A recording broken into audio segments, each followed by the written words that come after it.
रात का समय था। आसमान पर काले बादल छाए हुए थे।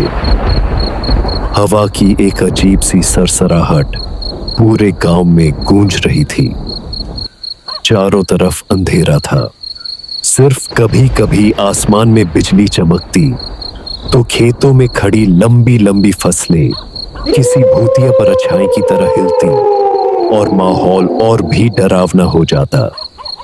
उन फसलों की सरसराहट ऐसी लग रही थी जैसे वे चुपके चुपके कोई भयानक रहस्य आपस में साझा कर रही हो। राघव, जो पास के गांव का एक सीधा साधा किसान था, उसकी जिंदगी खेत और परिवार के बीच सिमटी हुई थी।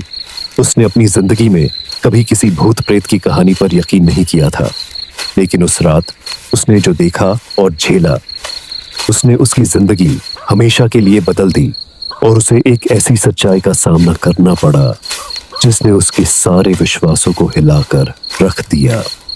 राघव उस रात शहर से लौट रहा था। वो अपने खेत में उगी फसलों को बेचने गया था और अब घर लौट रहा था। उसके दिल में एक अजीब सी बेचैनी थी। शायद ये उस काली रात का असर था। उसे याद आया कि घर तक जाने का एक छोटा रास्ता इन खेतों के बीच से होकर जाता है। वो रास्ता लगभग आधा समय बचा सकता था। मजबूरी में वो पैदल ही खेतों की ओर चल पड़ा। उसके हाथ में एक पुरानी लालटेन थी। वो धीरे धीरे आगे बढ़ा। उसके मन में बेचैनी बढ़ती जा रही थी। अरे बाप रे, काश साइकिल खराब ना हुई होती। ये खेतों का रास्ता तो हमेशा से ही मनहूस लगता है। गांव के लोग कहते हैं कि यहाँ रात में भटकने वालों को अजीब अजीब चीजें दिखाई देती हैं। वो चलता रहा। हवा कभी उसके कानों में अजीब सी फुसफुसाहट करती तो कभी पीछे से कदमों की आहट सुनाई देती। हर बार जब वो पीछे मुड़कर देखता तो वहां कुछ नहीं होता, सिर्फ हवा की सरसराहट और उसकी अपनी सांसें। उसका दिल जोरों से धड़क रहा था। वो अपने डर को दबाने की कोशिश कर रहा था, ये सोचकर कि ये सब उसके मन का वहम है। करीब आधा रास्ता तय करने के बाद अचानक उसे एक औरत की धीमी दर्द भरी रोने की आवाज सुनाई दी। आवाज इतनी गहरी और दर्दनाक थी कि राघव का कलेजा मुंह को आ गया। आवाज सीधी खेतों के बीच से आ रही थी। राघव को लगा कि शायद कोई औरत खेतों में रास्ता भटक गई है। राघव डर के मारे पसीना पसीना हो गया। उसने अपनी हिम्मत बटोरी और ऊंची आवाज में पूछा, कौन है वहां? कोई परेशानी है क्या? राघव ने सोचा, एक इंसान मुसीबत में है, मुझे उसकी मदद करनी चाहिए। इस विचार ने उसके डर को कुछ हद तक कम कर दिया। वो धीरे धीरे लालटेन उठाकर खेतों की ओर बढ़ा। जैसे ही उसने पहला कदम रखा, उसे लगा कि कोई अदृश्य शक्ति उसे अंदर खींच रही है। उसने खुद को संभाला और आगे बढ़ता रहा।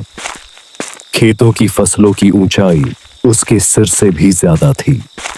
जब वो फसलों के बीच गया तो उसे लगा कोई उसके सामने खड़ा है। एक लंबी परछाई, लाल कपड़ों में लिपटी हुई। राघव की सांसें थम गईं।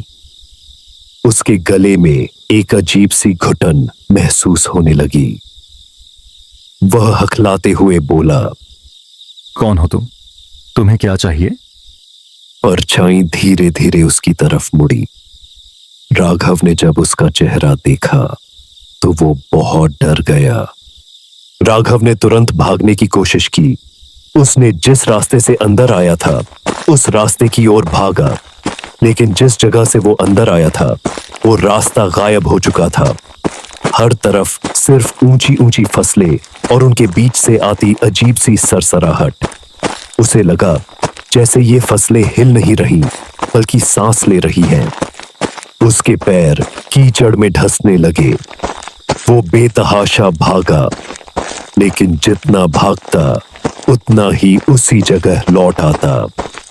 ये एक अजीब और डरावना चक्रव्यूह था। वह घबराकर चिल्लाया, मुझे जाने दो, मुझे यहां से निकलने दो। लेकिन उसकी आवाज खेतों में गूंज कर रह गई, जैसे कोई उसकी आवाज को खा गया हो। अचानक उसके सामने वही औरत आ गई। अब उसका चेहरा साफ था, जैसे किसी ने उसे आग में जला दिया हो। उसकी लाल आंखें अंधेरे में चमक रही थीं और उसके लंबे नुकीले दांत किसी शिकारी की तरह बाहर निकले हुए थे। वो धीरे धीरे हंसने लगी। वो हंसी इतनी खतरनाक थी कि राघव के कान सुन्न हो गए। वो बोली, तुम आ ही गए। हम तुम्हारा ही इंतजार कर रहे थे। अब कभी वापस नहीं जा पाओगे। उसकी आवाज राघव के दिमाग में गूंजने लगी। राघव के पैरों तले जमीन खिसक गई। उसने दौड़ने की कोशिश की, लेकिन उसके पैर जमीन में बुरी तरह जम गए। वो गिर पड़ा और अपनी सांसों को काबू करने की कोशिश करने लगा। वो औरत खेत के बीच खड़ी होकर चीखने लगी। उसकी चीख इतनी तेज थी कि राघव को लगा कि उसकी आत्मा शरीर से बाहर निकल रही है। इस चीख के साथ ही राघव के दिमाग में उस औरत की कहानी चलने लगी। वो इस खेत के पिछले मालिक की पत्नी थी। उस मालिक ने अपनी पत्नी की हत्या कर दी थी और उसकी लाश को इसी खेत में दफन कर दिया था, ताकि उसकी जमीन किसी और को न देनी पड़े। मरने से पहले उस औरत ने अपनी जमीन और अपने पति को श्राप दिया था। उसने कहा था कि ये खेत हमेशा भूखा रहेगा और हर रात उन लोगों को निगलेगा जो उसके पास से गुजरेंगे। वो औरत धीरे धीरे राघव के पास आई।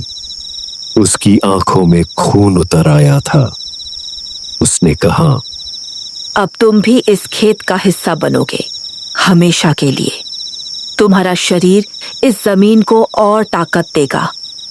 राघव का गला घुटने लगा। उसकी चीख दब गई। उसने महसूस किया कि वो अब बस एक याद बनकर रह जाएगा। उसकी आत्मा ने शरीर को छोड़ दिया और वो भी उन सैकड़ों आत्माओं में शामिल हो गया जो उस खेत में हमेशा के लिए फंस गई थीं। सुबह जब गांव के लोग खेतों की तरफ गए तो उन्हें राघव की टूटी हुई लालटेन मिली। उसके पास ही कुछ कीचड़ और पैरों के निशान थे, लेकिन राघव कहीं नहीं था। लोगों ने कहा, फिर एक और इस खेत की बलि चढ़ गया। यही वजह है कि कोई रात में यहां से नहीं गुजरता। उनके चेहरे पर डर साफ झलक रहा था और खेत वैसे ही शांत खड़ा था, मानो कुछ हुआ ही न हो।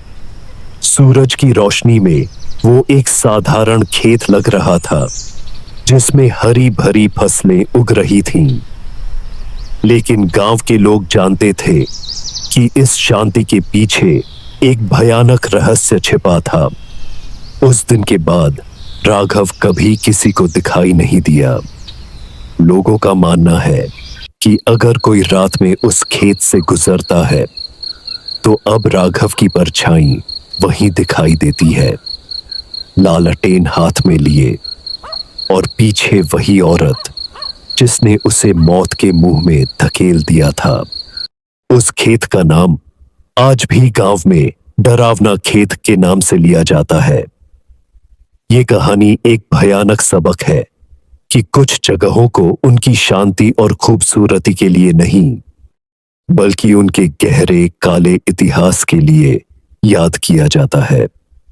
राघव की कहानी एक ऐसी सच्चाई है जो गांव के लोग आज भी एक दूसरे को सुनाते हैं, ताकि कोई और उस भयानक रात का शिकार न बने।